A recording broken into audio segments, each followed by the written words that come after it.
Look around.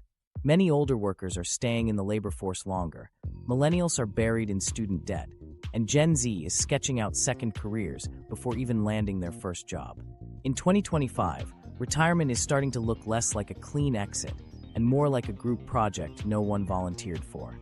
Surveys show that large shares of employees now expect to keep working past retirement age, so the fantasy of endless leisure feels more distant than ever. But hidden in this mess are experiments that might shift the rules: cash stipends, shorter workweeks, and even government-funded rest breaks. In this video, you'll see why retirement is changing, who's bearing the brunt, and 3 practical moves you can take today. To get there, though, it helps to first ask a simple question. Was retirement ever the guaranteed escape it was sold to be? Why retirement was never guaranteed. For most of the 20th century, retirement was framed as a tidy final act. You put in decades of work, then collect a pension or tap savings, and replace office meetings with leisure and travel. It seemed secure, almost natural, as if life itself promised a closing chapter of rest. In reality, retirement was not a built-in guarantee, but a policy construct that depended on very specific economic and demographic assumptions. A century ago, most workers never lived long enough to reach their 60s, and when governments created pension systems, they assumed far fewer years of payouts than what we face now. The expectation of decades of leisure was built on fragile math from the start. Consider the design. When countries like Germany or the United States set retirement near age 65, average life expectancy was barely higher. The system worked largely because workers who paid in often collected benefits for only a handful of years. Today, people commonly live into their 80s, with global life expectancy more than 20 years higher than it was in the early 20th century. Even more striking, research shows that while people are living longer, their healthy working years are not expanding at the same rate. This shift magnifies the pressure on public and private systems alike. More years of payouts, with fewer contributors to foot the bill. What originally seemed like a sustainable formula now shows its limits. For workers who counted on a well-timed handoff into retirement, the numbers no longer add up. Pensions once served as the dependable safety net, built around long-term employer-employee relationships and union protections. That structure has eroded. Many companies replaced formal pensions with individual savings accounts, transferring responsibility from employers to workers. On paper, this sounded like empowerment. In practice, it created stark divisions between those with disposable income to save and those perpetually strapped.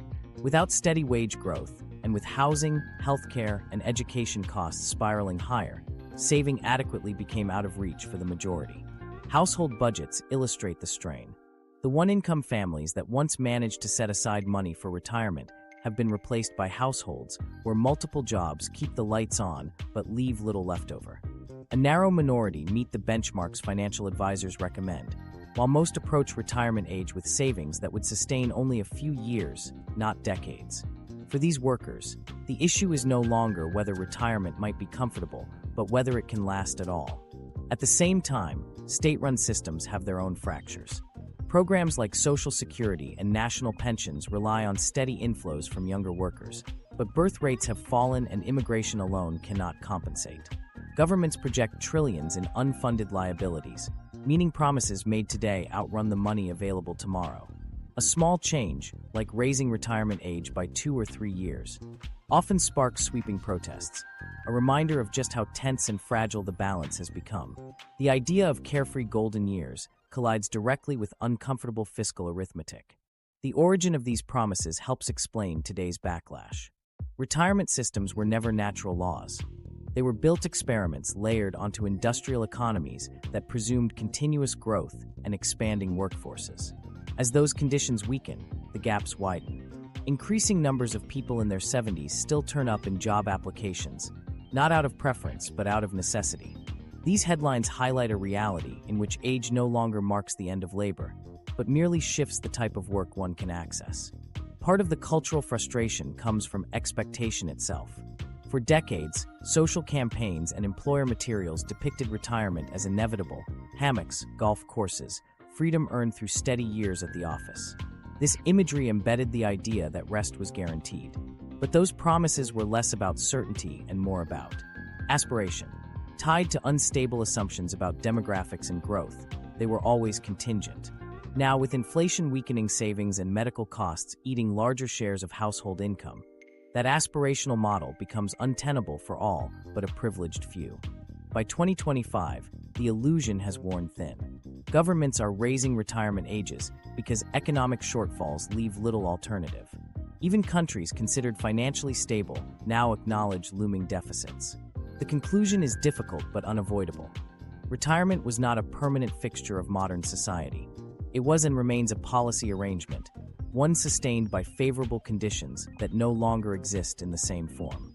For today's workers, the realization shapes both attitudes and behavior. Younger generations see their elders staying in the workforce long past the point they once expected to leave, often because they cannot afford to stop. Older generations, instead of traveling or pulling back, extend their careers to balance budgets.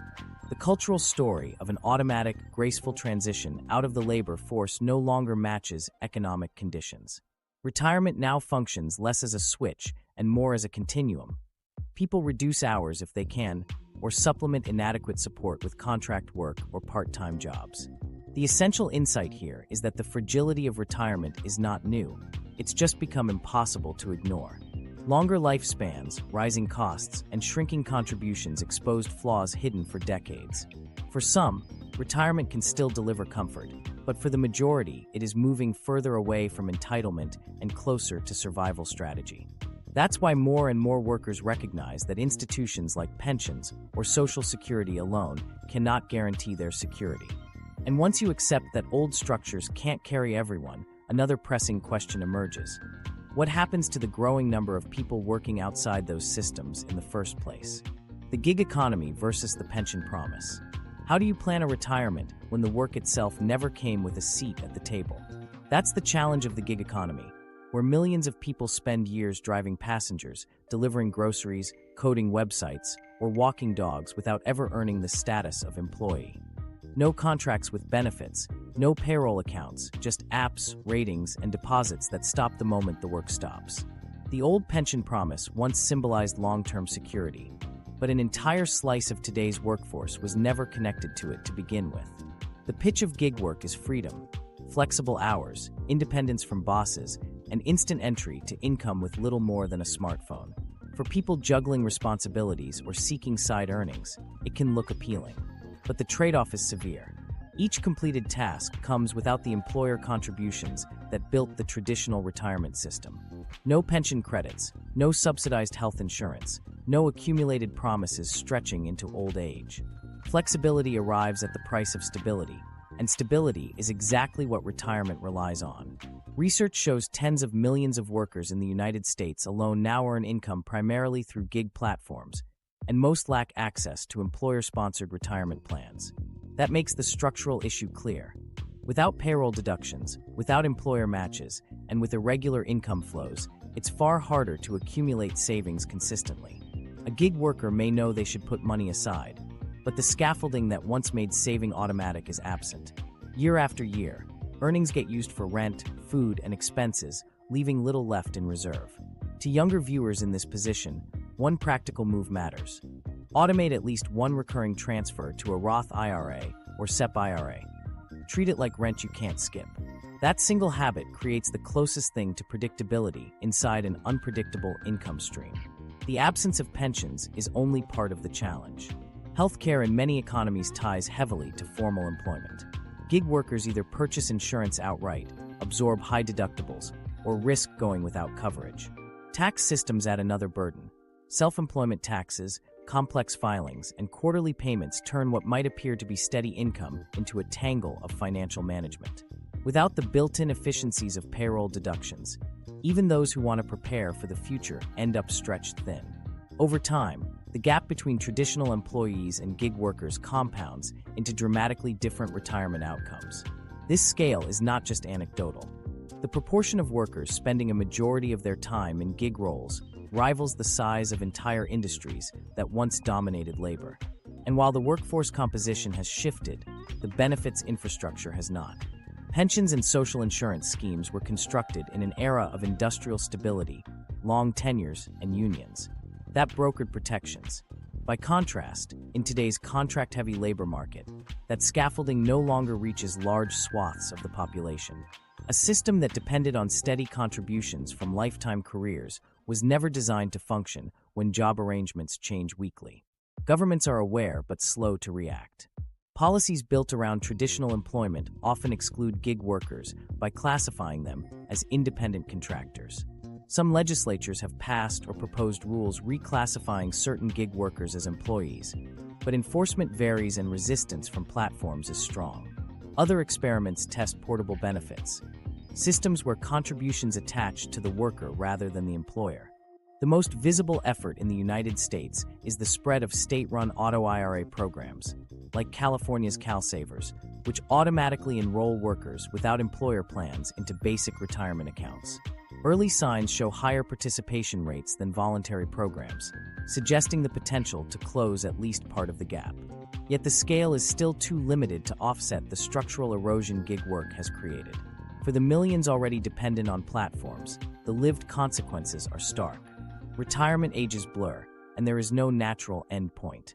A rideshare driver may continue logging in well into their 70s because no pension or savings balance steps in to replace that income. The end comes not with a farewell celebration, but when health and strength decline to the point that more shifts are impossible. Retirement becomes less a milestone reached and more a forced stop dictated by physical limits. The entrepreneurial framing of gig labor reinforces this tension. Platforms often describe their workers as micro-business owners, masters of their own schedules. In principle, independence sounds empowering. In practice, most of these so-called businesses cannot convert into sustainable enterprises. A single driver cannot negotiate bulk insurance. A single delivery worker cannot bargain for a retirement match. What looks like flexibility is really the atomization of risk. Risk previously shared by corporations and governments, now handed down to individuals who often lack safety nets to absorb it. This shift also reshapes cultural expectations around retirement. In the mid-20th century model, long service at a company carried a clear pivot point: retirement parties, pension checks, and a new identity beyond the workforce. In contrast, gig work provides no boundary. People may enter rideshare, freelancing, or delivery intending it as temporary, but remain for decades as costs and obligations prevent exits. Approaching their 60s, they discover not a new chapter of leisure, but a mirror of their earlier years. Still hustling, only older and with fewer options. Financial consequences follow. Without automatic savings structures, many gig workers arrive at midlife with minimal retirement provision. Public assistance programs then absorb more strain, adding millions of underprepared retirees into already stressed systems. Policy fixes exist: auto-IRAs, expanded portable benefits, more aggressive reclassification of certain gig roles, but adoption is uneven. While legislators debate, individuals absorb the impact directly, with retirement security tied less to merit or effort and more to structural access they never received.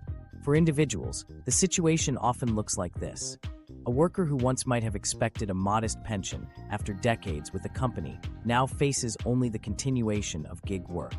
Illnesses, reduced demand, or simple exhaustion expose that continuation as unsustainable. Some shift to smaller online tasks.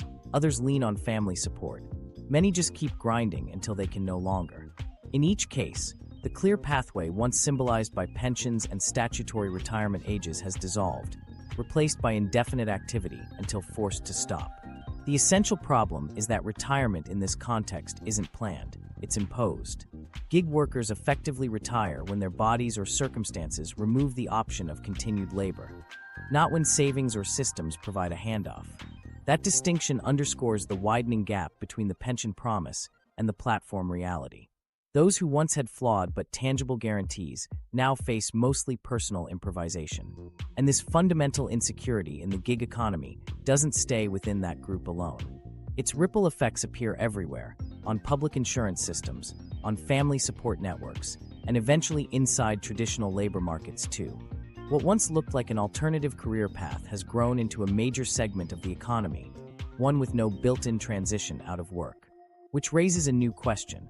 If even those who never expected pensions struggle to stop working, what happens when people who actually counted on retirement are also drawn back into the labor force? Unretirement, the comeback nobody wanted, Unretirement, what some call the comeback nobody wanted, is now shaping daily life for millions. Instead of a hard stop, retirement is increasingly interrupted by a return to the labor force. Recent data show that in 2024, employment among people aged 55 and older rose to more than 37% in some reports, underscoring how common this shift has become. For many, unretirement is not about curiosity or novelty, but necessity. The reasons are blunt. Inflation steadily erodes budgets, making once modest retirement plans inadequate. Housing, healthcare, and food prices climb faster than pension payments or fixed savings accounts can keep pace. A retiree who thought their nest egg might stretch comfortably over 2 decades finds withdrawals accelerating, with balances thinning by their late 60s or 70s.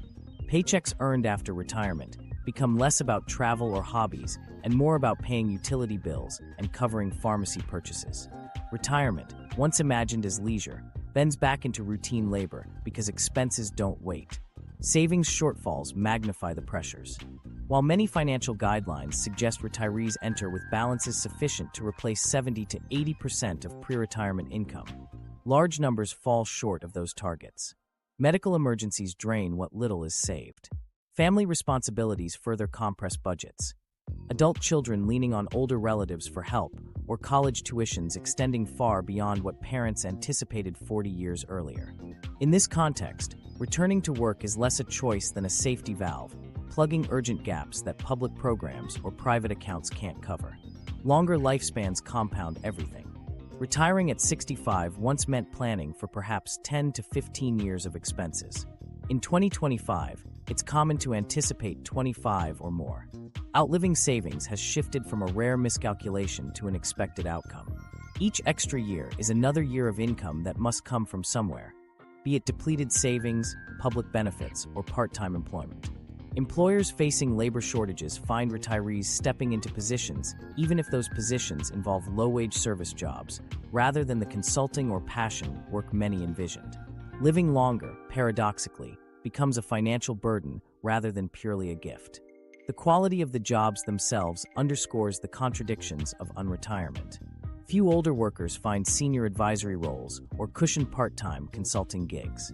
Instead, they often re-enter through the lowest rungs: cashiers, stock clerks, rideshare drivers, call center representatives.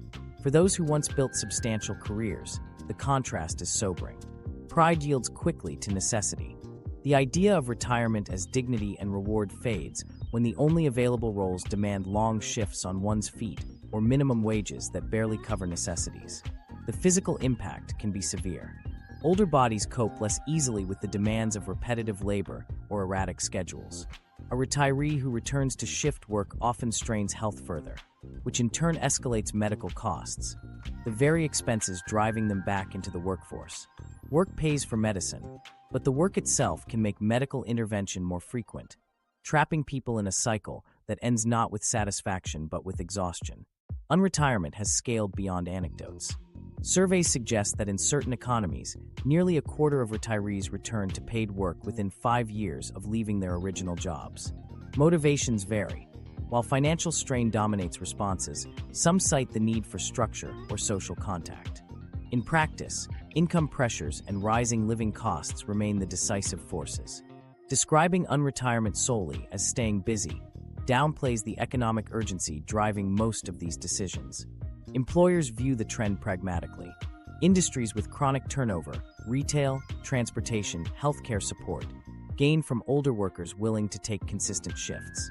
Their reliability stands out in sectors where younger workers might cycle in and out quickly. The irony is stark. Retirement systems that once promised relief from labor now supply employers with older, flexible part-timers. The very end point that should have reduced reliance on the workforce instead establishes a new labor reserve. The cultural meaning of retirement shifts with this pattern. Once it carried a clear boundary: the party, the pension, the transition into volunteering or grandparenting. Today, retired often comes with an asterisk. Many still tutor, staff front desks, or drive part-time. Retirement no longer signals a firm end but a softer, more ambiguous identity. The idea of a clean life stage dissolves, leaving a hybrid half-work, half-retire existence that stretches on indefinitely. Emotionally, the toll is heavy. Many older adults feel blindsided that decades of contributions or careful savings aren't enough. They expected certainty, but face the need to reapply for jobs, compete with younger applicants, and adjust to roles they never imagined. The frustration of downward mobility, working jobs far below one's former status, cuts against the hope of dignity in later years. Income brings short-term stability, but doesn't erase the demoralizing sense of a finish line redrawn without warning. Families also adjust under the weight of unretirement. Instead of passing wealth to younger generations, parents often continue laboring to cover their own needs. Children watch older relatives return to workplaces rather than enjoy freed time. Household expectations of inheritance or leisure are rewritten as daily reminders of financial strain. Retirement as a legacy stage collapses when grandparents are stocking store shelves or driving late-night routes rather than passing along resources. For a small group, returning to paid work does deliver benefits, structure, community, renewed purpose. But framing unretirement as lifestyle improvement misses the larger truth. For the majority, it emerges from economic constraint. Inflation, inadequate savings, and extended lifespans intersect to make paid employment an older age routine. The broad cultural promise of rest after years of work becomes, for many, another phase of employment with shorter breaks in between. Those already in retirement face the cycle directly, but mid-career and late-career viewers can act preemptively. If you consider going back to work after retiring, look closely at how extra earnings may increase your Medicare premiums or trigger Social Security withholding under the earnings test. Even part-time wages can alter net outcomes in ways that surprise many older workers. Understanding these rules ahead of time helps avoid setbacks that undo the benefit of rejoining the workforce. The persistence of unretirement demonstrates a permanent shift. Endurance doesn't stop at age 65, nor at 70. It stretches further each year, driven by both necessity and opportunity. Survival overrides ceremony, reshaping retirement into cycles of exit and return, with no fixed conclusion. For many, work has become open-ended, extending deep into ages once imagined as rest. Yet this extension doesn't always depend on traditional jobs in physical workplaces. New forms of labor, made possible by technology, change how age and employment interact. And that raises another paradox. Whether tools designed to replace human effort could also be the ones that keep us laboring longer than ever. AI and remote work are stretching careers. Technology itself is reshaping later careers, and nowhere is that clearer than with AI and remote work. Far from eliminating the human role entirely, these tools are extending how long people can remain part of the workforce. They reduce the need for commuting, lighten physical strain, and automate routine tasks, creating conditions where older workers can continue contributing well beyond the traditional retirement age.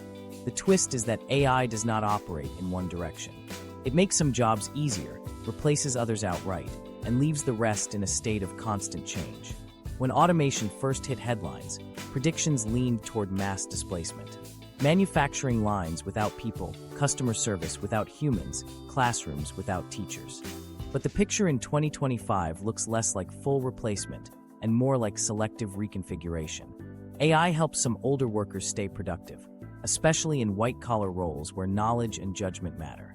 At the same time, many younger workers find parts of their junior tasks, data entry, document review, scheduling, now handled faster by machines. The technology removes entry-level stepping stones, but props up senior professionals with support that boosts output.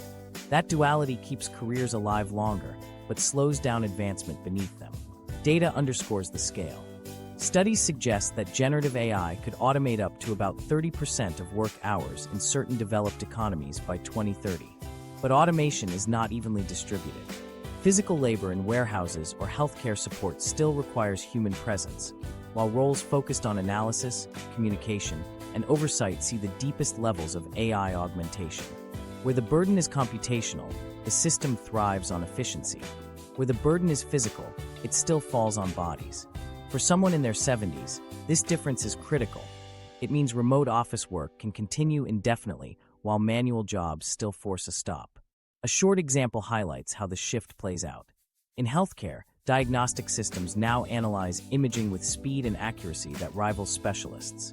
Doctors still make the final judgment, But AI narrows possibilities, flags anomalies, and shortens the path to treatment decisions.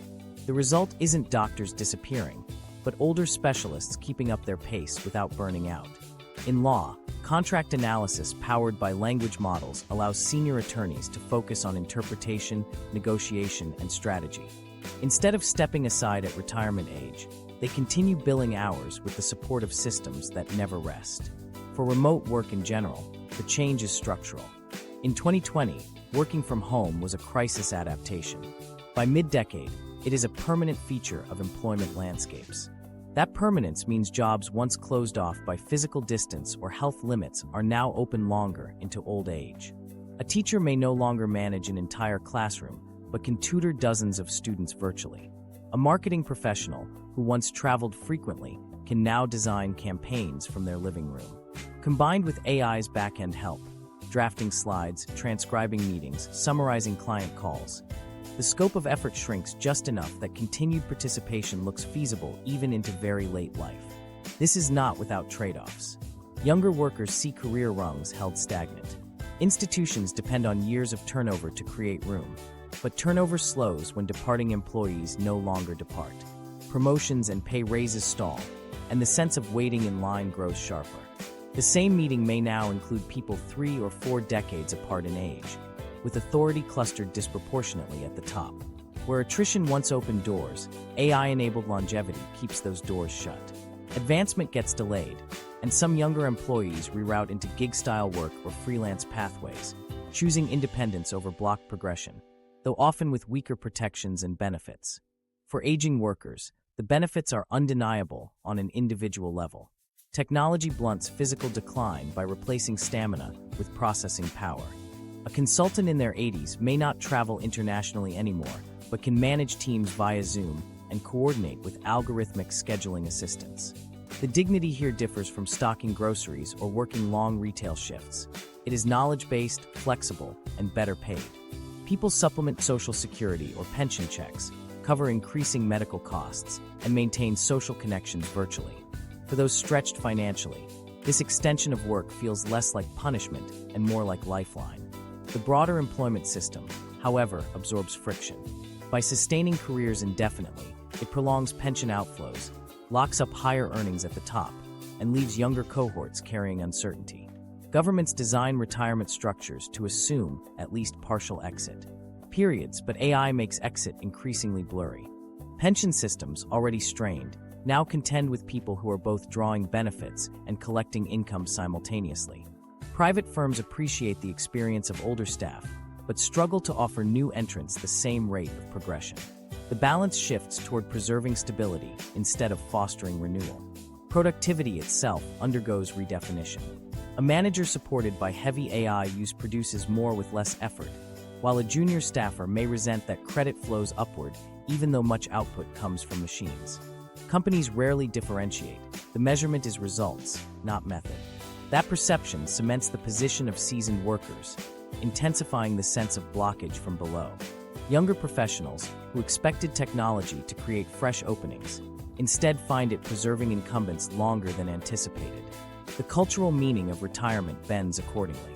Instead of an abrupt endpoint at 65, careers taper. A semi-retired professional logs into conference calls 2 days a week, draws pension payments, and combines both streams. Another shifts from full-time teaching to virtual tutoring. These transitions signal not closure but drift. Retirement becomes partial, layered, continuous, an evolving arrangement rather than a milestone. For institutions and households alike, retirement age feels more symbolic than functional. At the same time, these shifts are not universal. Manual labor, service work, and healthcare assistance jobs remain resistant to full digitalization. Workers in those fields continue facing hard exits caused by physical limits or injury. For them, AI does less to extend careers and sometimes narrows job opportunities entirely. This unevenness is central. Technology's power operates where knowledge can be abstracted.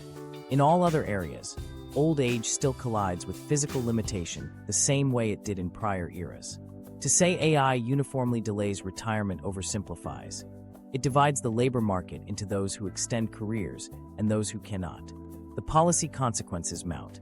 Pension reform grows urgent when systems must support people who are older, still working, and living longer. Taxation policy shifts as governments decide whether to adjust benefits for earners beyond retirement age. Subsidies for digital access and training programs enter debate, since the ability to use AI tools could determine who thrives in older adulthood and who falls behind. Without intervention, inequality widens both between age brackets and within them, creating a segmented landscape where some enjoy extended earning power and others confront stark poverty. For viewers, one practical step matters most in this environment. Focus on skills that AI complements rather than replaces. Complex problem solving, people management, and digital literacy form a skill set that technology boosts rather than weakens.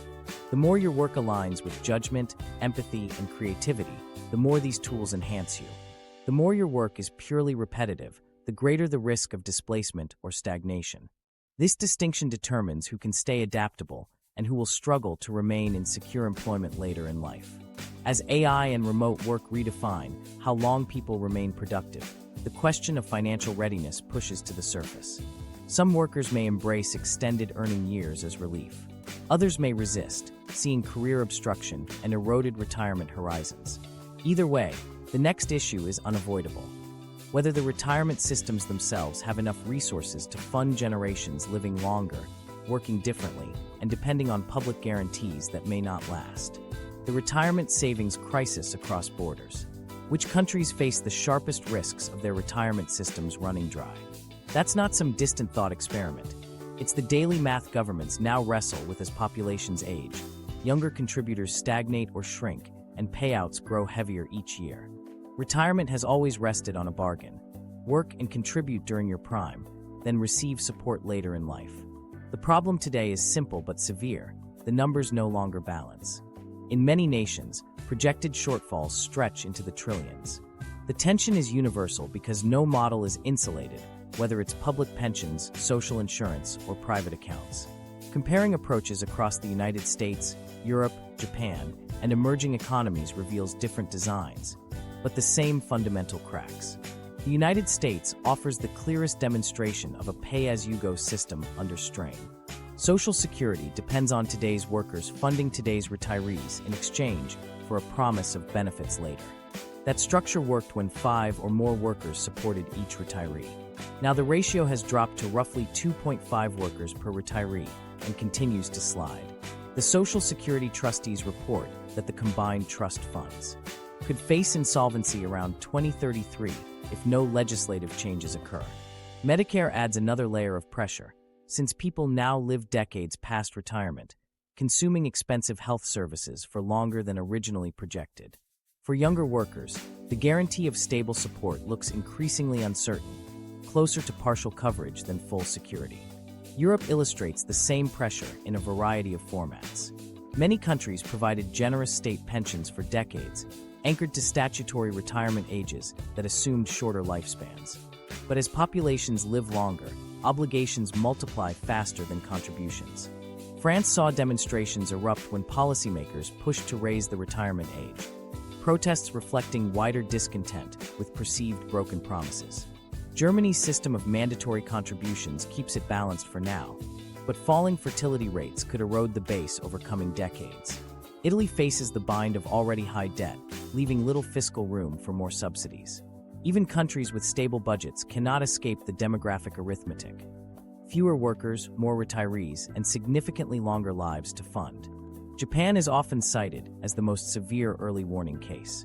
Nearly 30% of its population is now over 65, one of the highest shares in the world. Low birth rates leave its system struggling to replenish contributors, while payouts climb relentlessly. Adjustments continue, raising contribution rates, lowering benefits, and increasing retirement ages, but these are stopgaps rather than solutions. Healthcare expenses consume an escalating share of spending as older citizens need more treatment and long-term care. For younger Japanese workers, expectations have reset.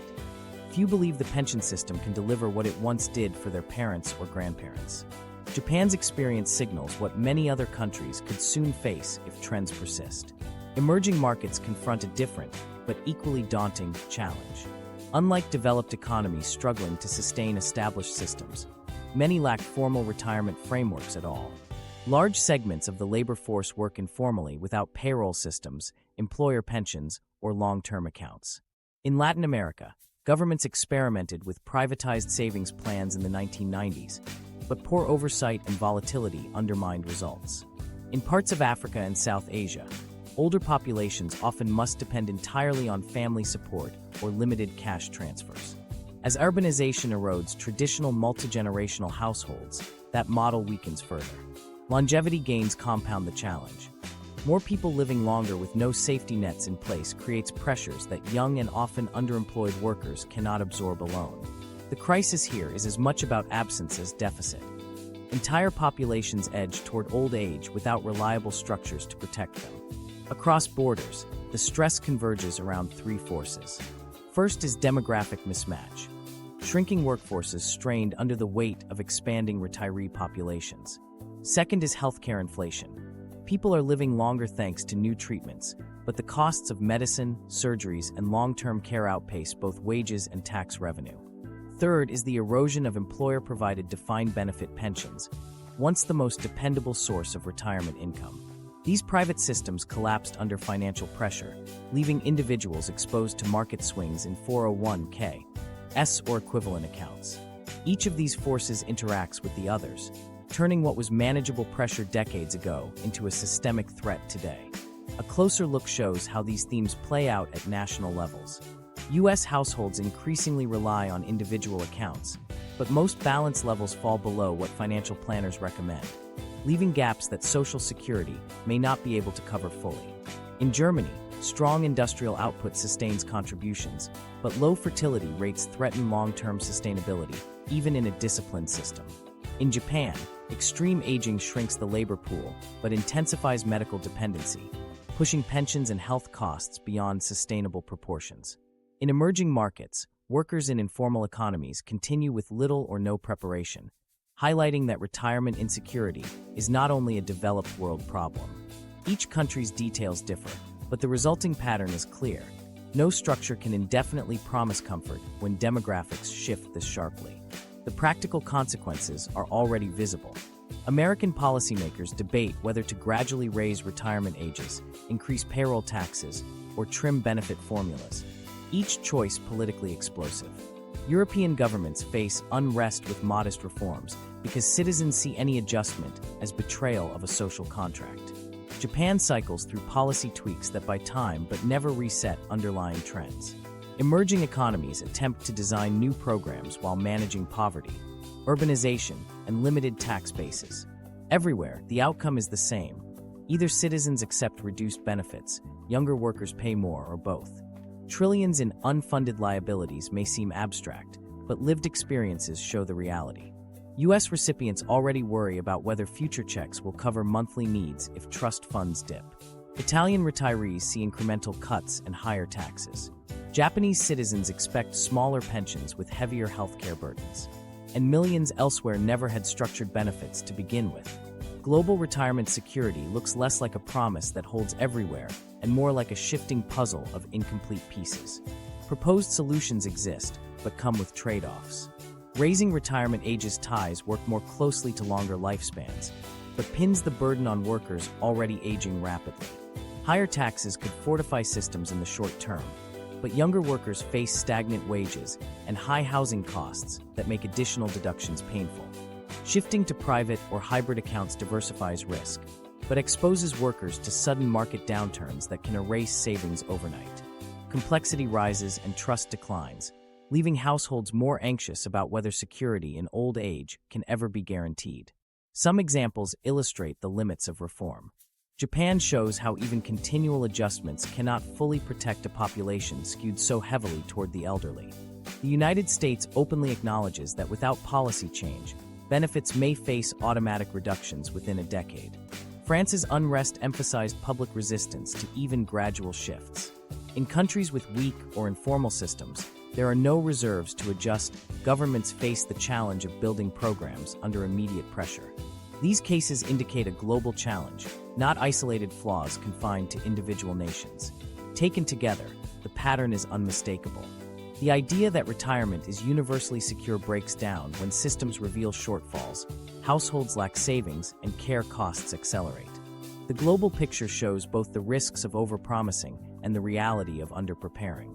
Each nation edges toward unique expressions of the same basic crisis.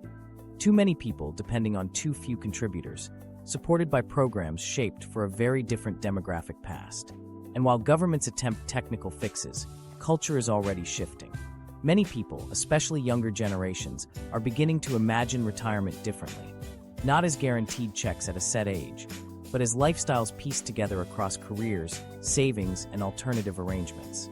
For them, the lingering question is less whether benefits arrive in full, and more what retirement even means. Social media and digital nomads, the new retirement fantasy. Forget the idea of retirement as a life stage that begins with a farewell party at age 65.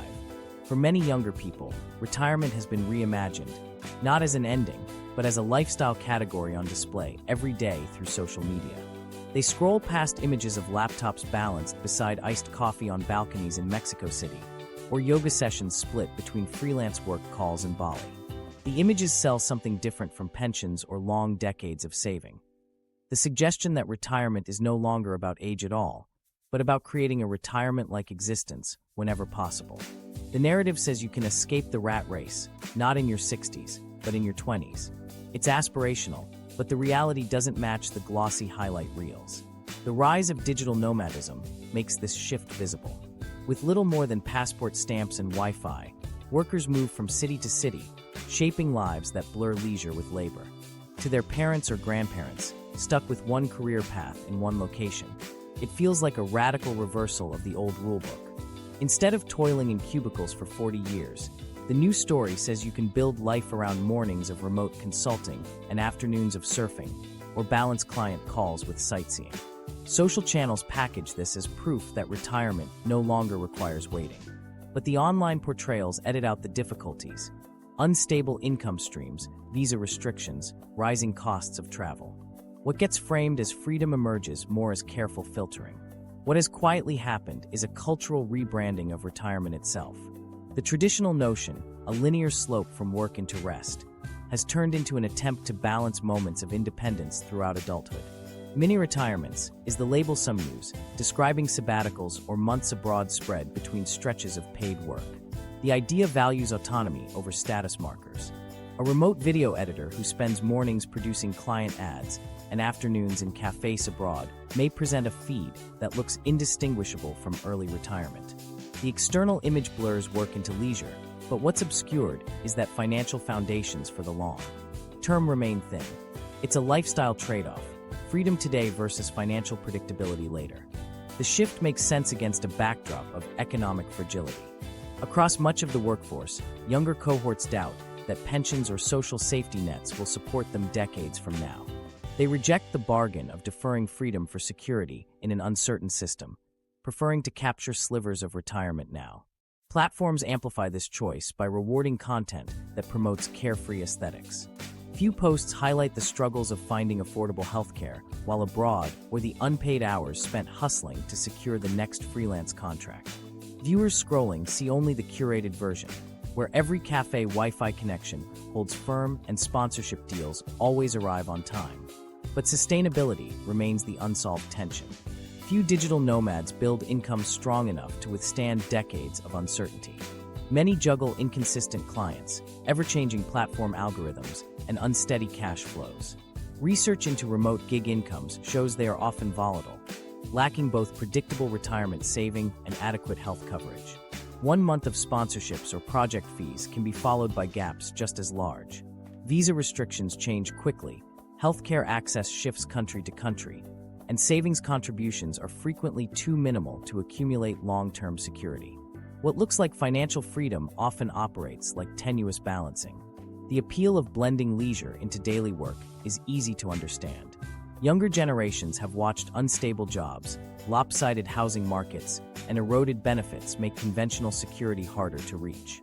But these digital migration strategies risk papering over growing inequalities. Behind every influencer sipping coffee on a terrace are many quietly confronting credit card debt, inadequate insurance, or strains of constant movement. Surveys among self-identified digital nomads reveal frequent burnout, inconsistent income streams, and limited backup savings.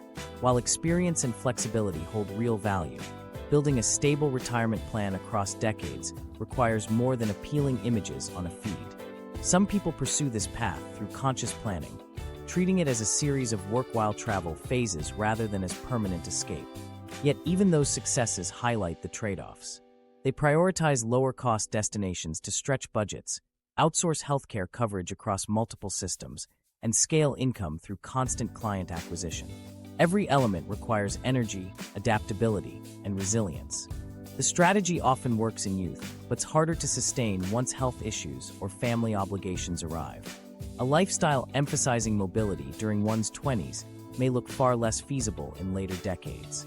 That tension reshapes ideas of retirement itself. Instead of envisioning a resting stage after 65, many now equate retirement with autonomy. Independence from bosses, freedom of location, control of daily schedules. This shift isn't only aspirational. It reflects doubt over whether conventional retirement will be accessible at all. By reframing retirement as something that can happen intermittently, early, and often, younger generations redefine its nature, though not always its financial feasibility. Social media culture intensifies this redefinition. On curated accounts, remote work is shown as indistinguishable from constant vacation. Content creators project lifestyles that look like permanent leisure, even though consistent labor sustains them. The blend disguises grind as glamour. An influencer may spend hours shooting and editing content to monetize platforms, but only the finished image circulates, promising that life itself resembles vacation. This image projects financial independence before it exists, leaving audiences conflating lifestyle with stability. The irony is that many traditional retirees follow similar instincts, moving abroad where costs are lower, blending hobbies with part-time work, or downsizing into more flexible arrangements. The difference is that older cohorts enter with accumulated pensions or home equity. Younger digital nomads chase the same freedoms decades earlier, but starting without those financial protections. The gamble is that freedom today is worth more than security later. In practice, failure rates remain high and many end up pivoting back into conventional employment for sustainability. Stories behind the feeds often admit cracks. On blogs or forums, nomads write about isolating moves from city to city, difficulty building deeper roots, and constant fatigue from mobility. Questions about aging without secure healthcare or retirement savings haunt many. Research suggests gig-based incomes from freelancing overseas rarely reach sustained averages that cover both immediate living costs and future needs. The curated lifestyle works best as temporary adventure, not lifelong structure, which is why the social media version of retirement carries both cultural power and significant risk. On one hand, it breaks the myth that freedom must wait until old age. On the other, it normalizes precarious employment patterns packaged as aspirational. The risk isn't only personal. It may delay savings contributions across an entire generation, creating broader gaps as those individuals age. Practical advice matters. For viewers intrigued by location independence, the lesson isn't to avoid adventure. It's to carry safeguards into it. If you chase nomad life, automate retirement contributions even if small, and treat them as non-negotiable. Contribute to a Roth IRA or to a retirement account accessible online across borders. Build and sustain an emergency fund. Maintain a health savings account if eligible, or ensure international insurance coverage. These safeguards mute the volatility, keeping freedom accessible while preventing financial disasters later. Ultimately, the digital nomad fantasy reshapes the narrative of retirement, but doesn't alter its financial gravity. Autonomy and flexibility are compelling, and the desire to avoid waiting decades is understandable. But freedom without planning risks collapse. The lifestyle is best understood not as early retirement, but as an experiment in trading stability for moments of mobility. The images glamorize the upside, but the missing pieces, retirement accounts, healthcare, savings, catch up eventually. Culturally, though, the impact is undeniable. Millions of younger people now aspire less to a pension security than to a blend of leisure and labor throughout life. Conventional retirement may not vanish, but its image already has. Instead of dreaming of cruises or condos, a new generation dreams of Wi-Fi near coastlines. That vision fuels optimism. but it also makes today's financial mistakes more costly for tomorrow. And that's where the contradiction sharpens most clearly. Chasing moments of freedom early on doesn't erase the arithmetic that governs long-term survival. The pressure eventually returns in ways less photogenic, in rising daily costs that creep into every purchase, from groceries to rent to medicine. Those costs reshape whether these fantasies can endure at all. Inflation eats your retirement lunch. How do rising prices today quietly determine whether your savings will hold up decades from now? Inflation isn't just a headline or a line on a chart. It's the force that erodes retirement from underneath. In 2025, the Consumer Price Index shows inflation running close to 3% year over year, which may sound modest. But stretched over time and concentrated in essentials like healthcare, rent, and food, even that average rate reshapes what retirement looks like. Take the latte example. A $6 drink sounds trivial, almost like a corny budgeting meme. But the principle it illustrates is real. Small, persistent rises compound into enormous strain over decades. Inflation shows itself less in a single splurge than in rents climbing 30% across a decade, or in groceries that creep higher each month without ever stepping back. For current retirees, and for anyone saving toward retirement, inflation drains value quietly. It not only raises prices, it reduces the purchasing power of every accumulated dollar. Imagine watching your retirement account grow steadily over 30 years. Compound interest seems to signal progress, but if inflation outpaces your returns, that growth is hollow. On paper, the account may show $1 million. But in practice, if costs have doubled, it buys what $500,000 used to. The gain is symbolic, not practical. And because medical and housing costs rise faster than overall averages, retirees often experience inflation running hotter than the official index suggests. Healthcare makes the most painful illustration. Retirees do not spend evenly across categories, they spend disproportionately on care. Out-of-pocket medical costs for a 65-year-old average between $127,000 and $143,000 across retirement. That's without assuming major health crises. Inflation compounds these figures each year, outpacing pension checks and flattening savings. A retirement plan that appeared robust at age 60 can dissolve under the pressure of a few years of care costs, leaving families with fewer options besides draining assets or returning to work. Housing tells a parallel story. For past generations, owning a home insulated them from rising rents. Today, many older adults still rely on rentals, downsized living, or assisted living facilities, all highly sensitive to inflation. Social security checks or pension benefits, though often fixed, do not automatically rise to match market rates. Even homeowners discover that insurance and property taxes inflate well beyond expected levels. A paid-off house doesn't end obligations, it transforms them. Daily expenses complete the squeeze. Groceries, utilities, and transportation may sound small in comparison to major medical or housing costs, but their cumulative rise cuts just as deeply. A $50 shopping basket becomes $70, then $90 over time. The emotional impact compounds too. Savers who thought they did everything right log into accounts that technically grew, only to realize their money buys less each passing year. That mismatch generates frustration and disillusionment. Retirement no longer feels like the reward of careful planning, but the punishment of shifting rules. This pressure unsettles retirement formulas once treated as universal advice. The 4% rule. The idea that retirees could withdraw 4% of savings annually without running out was designed in an era of lower, steadier inflation. In today's environment, it risks leading people to depletion long before the end of life expectancy. The fundamental math didn't enter retirement insecure, it aged into it, reshaped by inflation. Critically, inflation doesn't act alone. Its worst effects stack on top of declining pensions, stagnant wages, and rising lifespans. In past decades, retirees buffered inflation with defined benefit pensions indexed to cost of living. In contrast, current workers save primarily through defined contribution plans or personal accounts, which shift the risk entirely to the individual. That shift means workers must not only save high amounts, but must also correctly predict what inflation will look like 30 or 40 years later. It's an impossible burden, but the system assumes it anyway. This treadmill effect intensifies for younger workers. While inflation persists, wages have often lagged. that forces people to save more aggressively from incomes that are not climbing fast enough to keep pace with prices. Many end up sacrificing present comfort to guard future well-being, only to discover the future itself costs far more than their efforts could cover. The treadmill speeds up while the runner tires. By retirement, many arrive disillusioned, realizing the structure they trusted scaled out of reach. Government benefits do little to neutralize the impact. Social security checks that once provided stability lose buying power steadily. Without robust cost of living adjustments, public benefits lag essentials like healthcare and rent.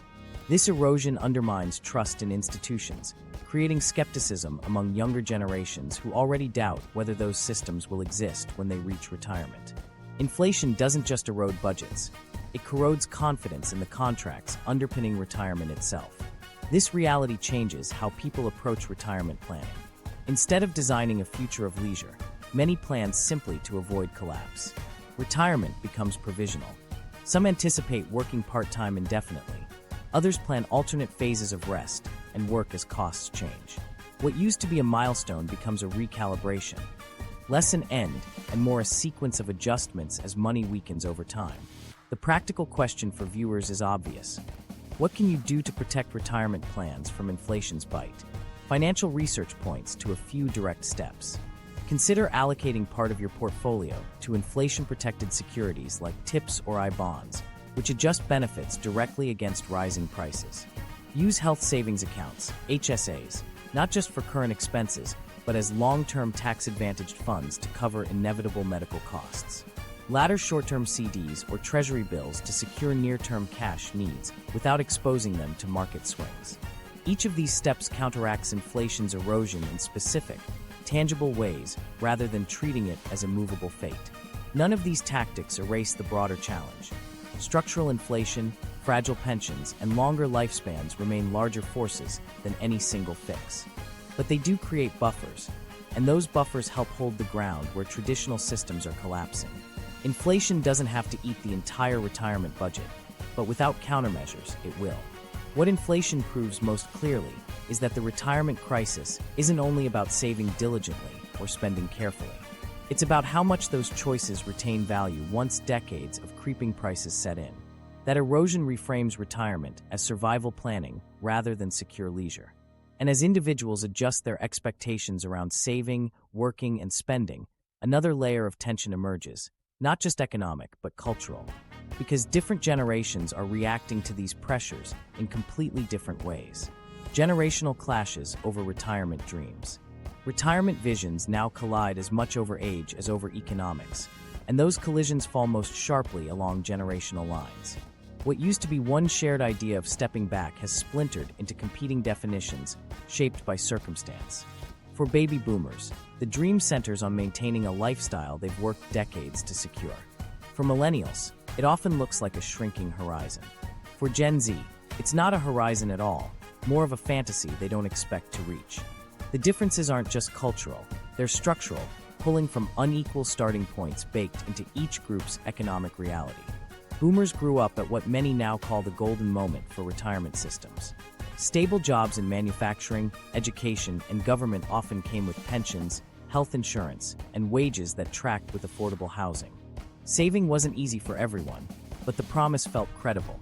If you worked steadily, paid into the system, and maybe bought property, retirement would eventually deliver both time and security. Many did invest in homes during the 1970s and 1980s, and decades of appreciation turned that property into a second retirement account by accident. For this cohort, the classic image of a condo in Florida wasn't indulgence. It was achievable, grounded in the structures that actually existed. Millennials emerged under very different skies. Their entry into adulthood was marked by a deep recession and stagnating wages. The pensions their parents expected had phased out, replaced by 401k, style savings accounts that flipped the burden entirely onto the worker. But starting balances were already weighed down by record student debt, rising rents, and entry-level jobs that often lacked both benefits and security.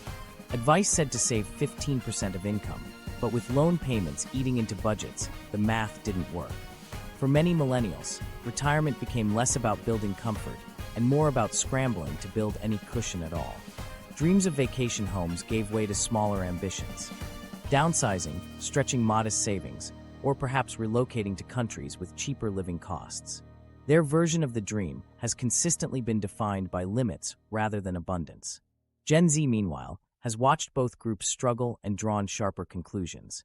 Surrounded by headlines about shrinking trust funds, inflation, and an economy that changes every 5 years, they often see retirement as outdated vocabulary. They redefine the dream away from a finish line in the 60s toward fragments of freedom earlier. In practice, this looks like embedding leisure, travel, or identity projects throughout their 20s and 30s rather than waiting. They call it balance, or mini-retirement, or simply living now because saving for later feels like chasing a mirage. The impulse isn't rooted in laziness, it's pragmatic. For a group skeptical that formal systems will be intact 40 years from now, these adjustments are survival strategies. The savings gap across generations makes the divide more visible. Surveys report the median retirement savings for boomers stands around $270,000, for Gen X roughly $107,000, for millennials closer to $65,000, and for Gen Z just $31,000. The numbers don't represent individuals failing one by one. They reflect structural realities. Rising education costs, wage stagnation, and disappearing pensions ensured later generations began from weaker positions, even while facing greater retirement pressures. It's not one group being responsible while another is reckless. It's the same social contract, only with radically different terms at entry. Still, these different conditions often harden into misunderstandings. Boomers confident in the promise they earned may look at millennials' complaints and interpret them as poor discipline. Younger workers see the equity and pensions of their parents' era as an unreachable advantage and resent calls to simply work harder. Gen Z skepticism can sound dismissive or cynical to people who relied on long-term security before, creating friction at both workplaces and dinner tables. These aren't just cultural clashes, they're ecosystems colliding. Policy and media still speak of retirement as if one universal definition exists, while lived experience proves otherwise. The shifting goalposts explain why generational divides on retirement feel so sharp. A boomer born in 1950 could reasonably expect that decades of labor would convert into stable checks and secure housing. A millennial born in 1985 might juggle rising debts with unpredictable wages and discover personal accounts can't compensate for institutional withdrawals. By 2002, members of Gen Z began life at a point where retirement goals were already bending away.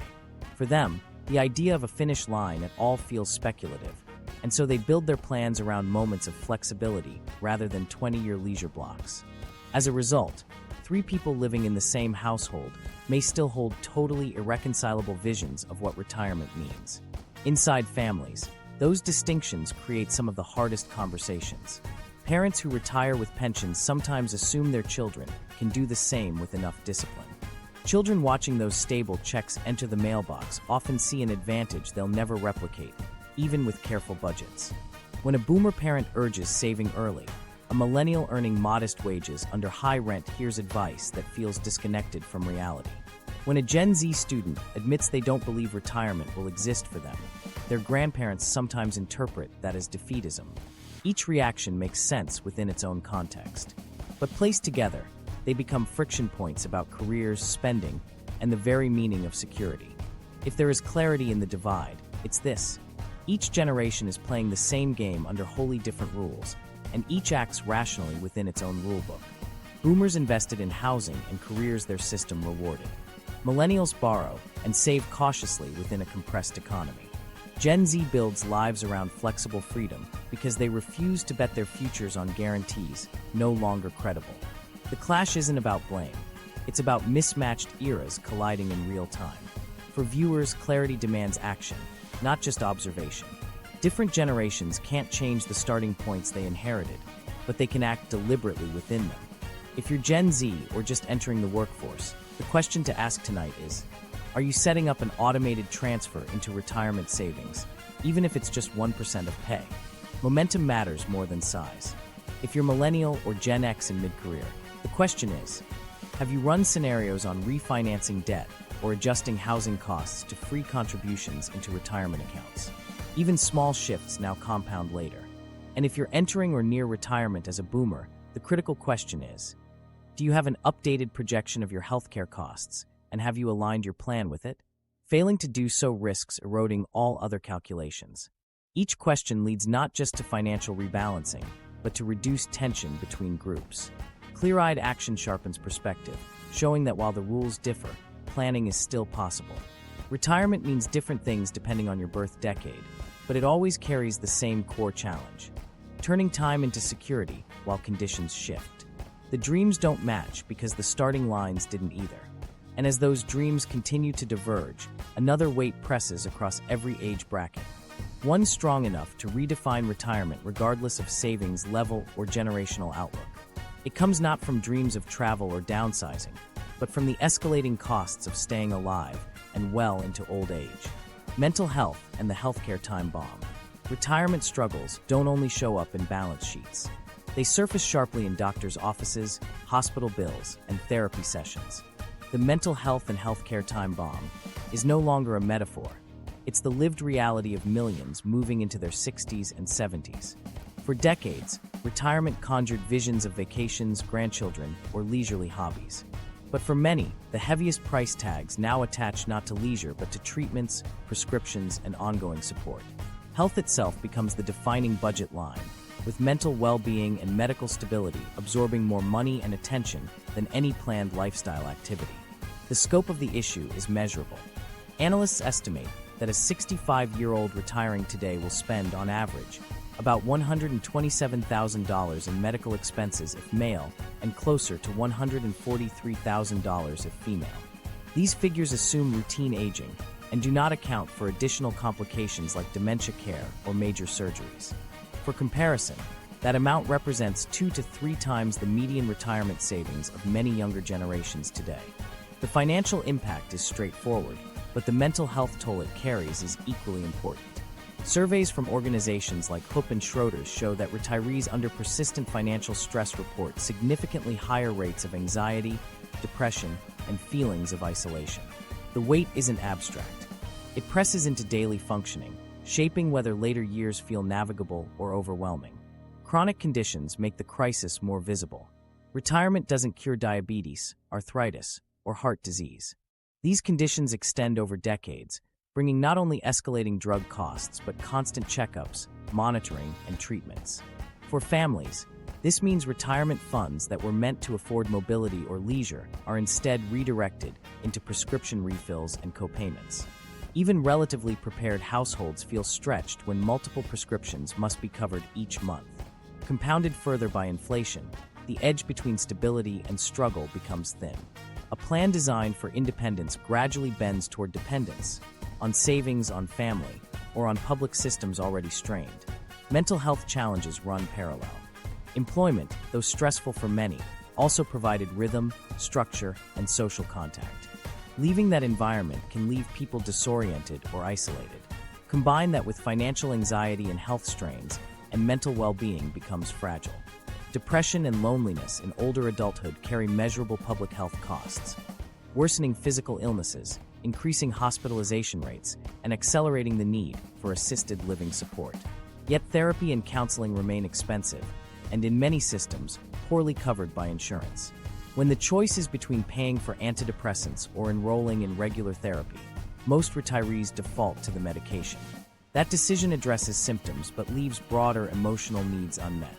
The hidden cost is a retirement that may be physically sustained but emotionally hollow. Outcomes vary. Some retirees remain fit, with modest medical costs and strong social connections, and they experience these years comfortably. Many others, however, are stretched by the unpredictability of health and the expense of managing it. Two neighbors with identical savings balances can encounter vastly different realities depending on who requires surgery, who develops dementia, or who remains healthy. The unevenness fuels a perception of unfairness. Why do some enjoy trips and leisure while others must ration medications? That sense of randomness alone drives new cycles of stress, creating mental strain even for those not yet ill but fearful of what may come. The financial fragility extends into institutions. Healthcare spending already takes up a growing share of government budgets across developed countries, often eclipsing infrastructure or education. Unlike investments that can be delayed, healthcare cannot wait. When an aging citizen requires treatment, governments respond.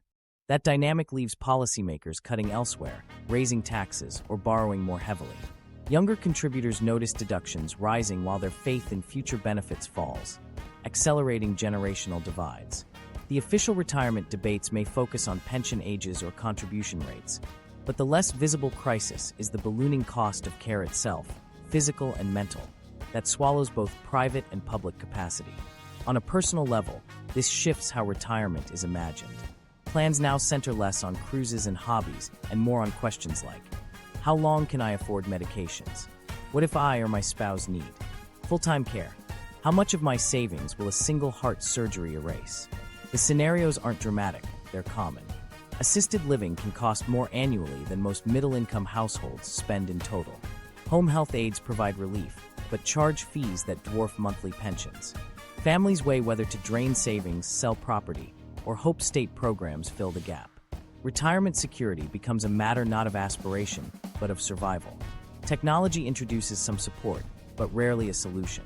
Telehealth platforms reduce the cost of doctor visits by removing travel and enabling short consultations. Digital therapy apps offer affordable sessions compared to in-person counseling. AI tools monitor pill regimens, reducing hospital admissions from missed doses.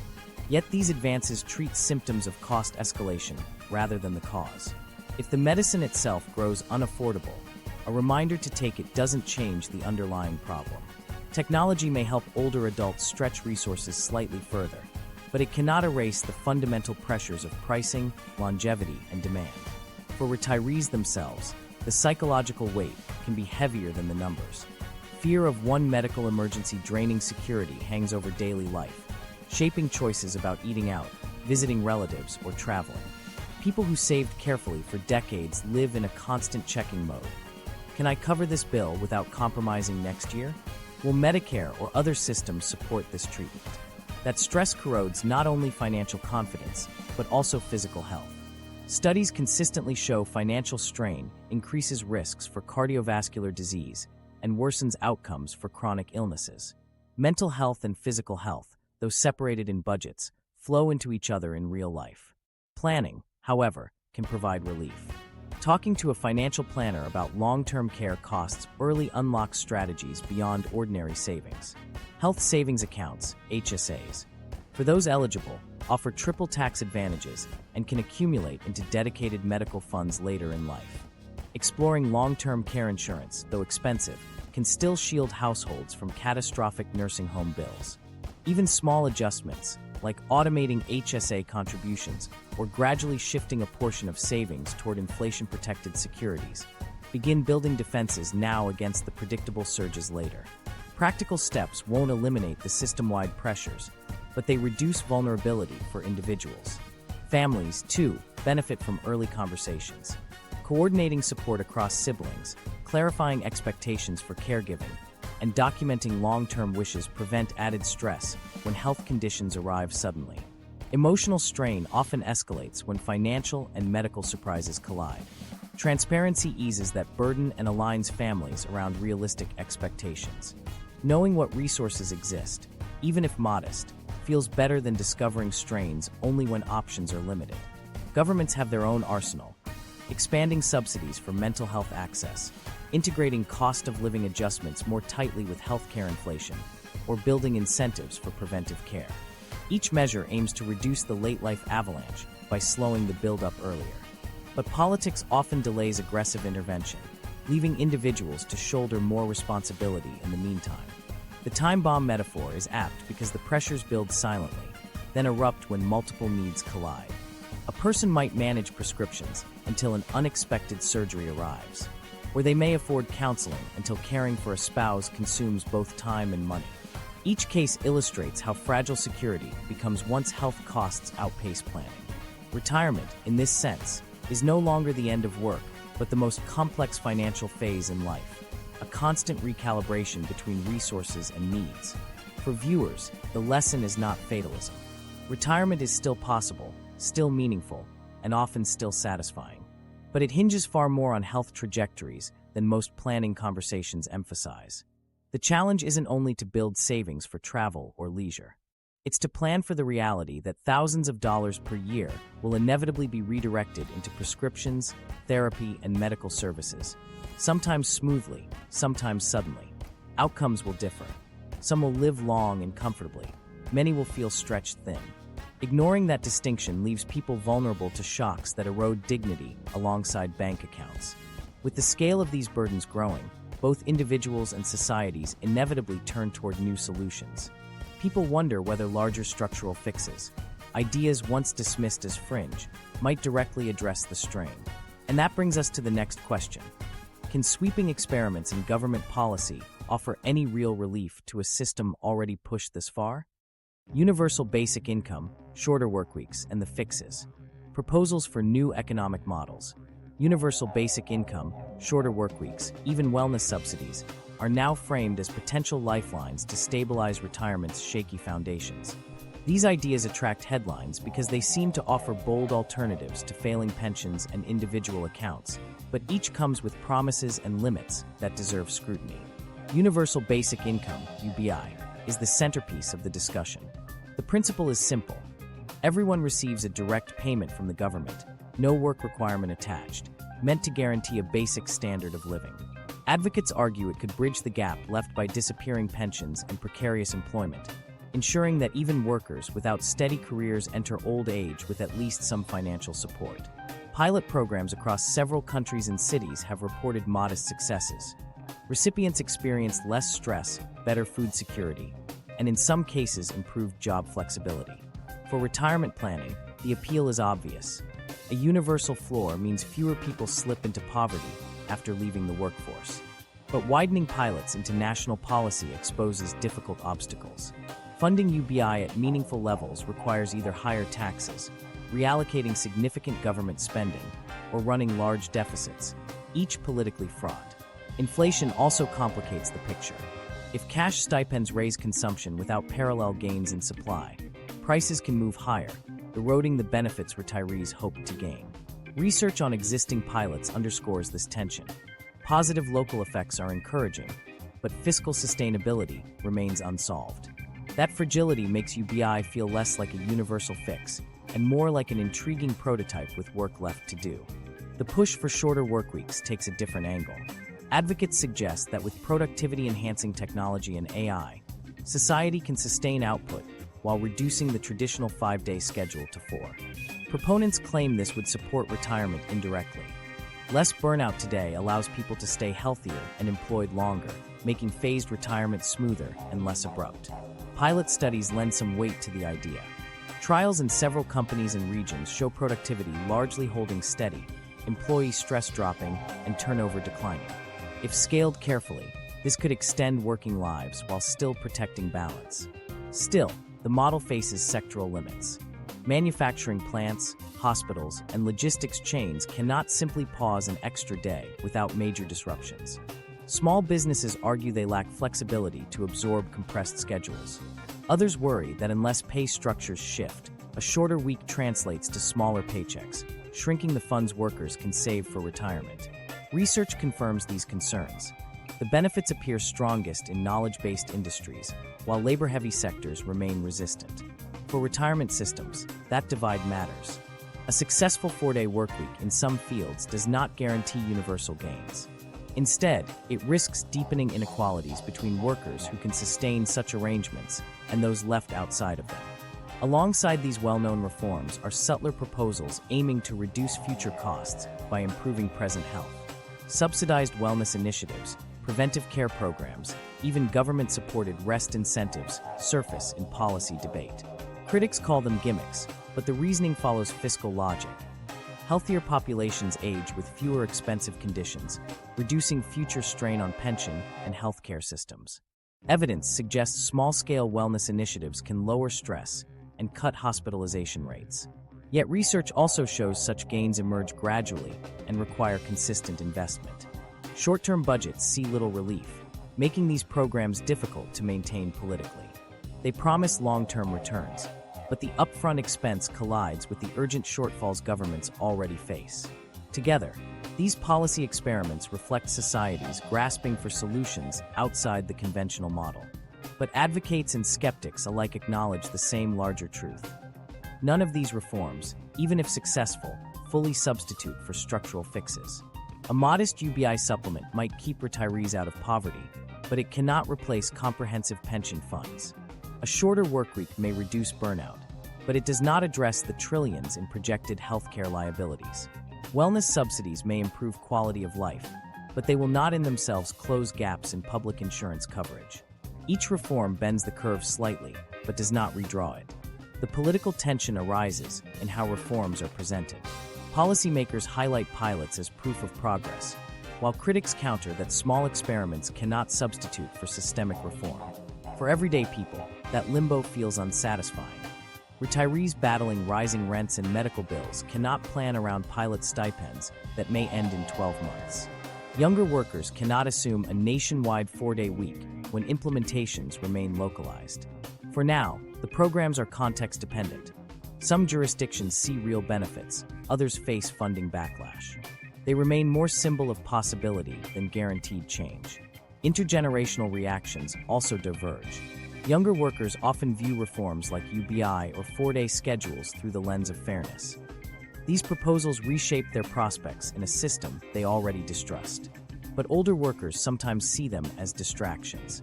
A universal stipend of a few $100s may help with groceries, but it does not rebuild the predictable pensions their generation depended on. Meanwhile, wellness subsidies or shortened workweeks mean little to someone already retired and struggling to pay for prescriptions.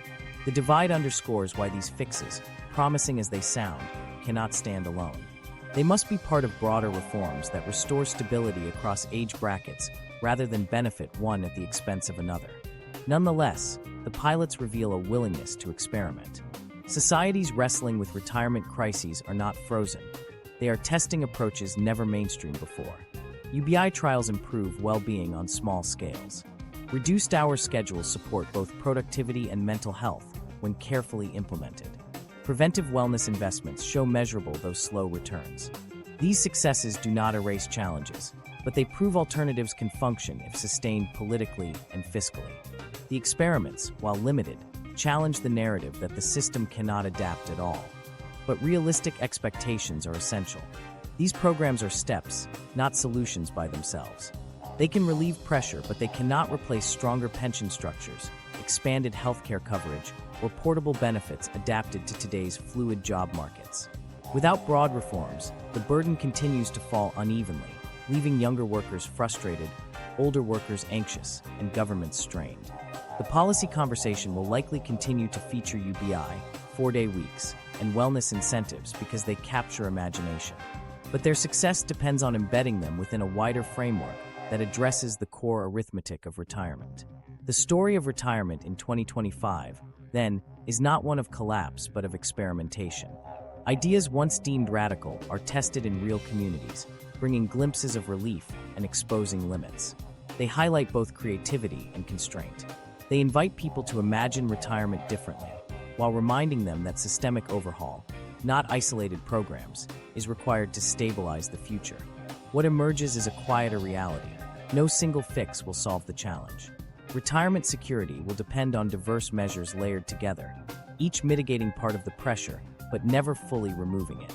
Learning from these pilots provides direction, but expecting any one reform to replace the old contract invites disillusionment. The deeper shift underway is not the disappearance of retirement, but its reconstruction. Programs like UBI or 4-day workweeks show that societies are rethinking both how people earn and how they rest. But they are early sketches, not final blueprints. Understanding them means recognizing both their promise and their limits. And it's within that tension, hope against constraint, that the future of retirement begins to take shape.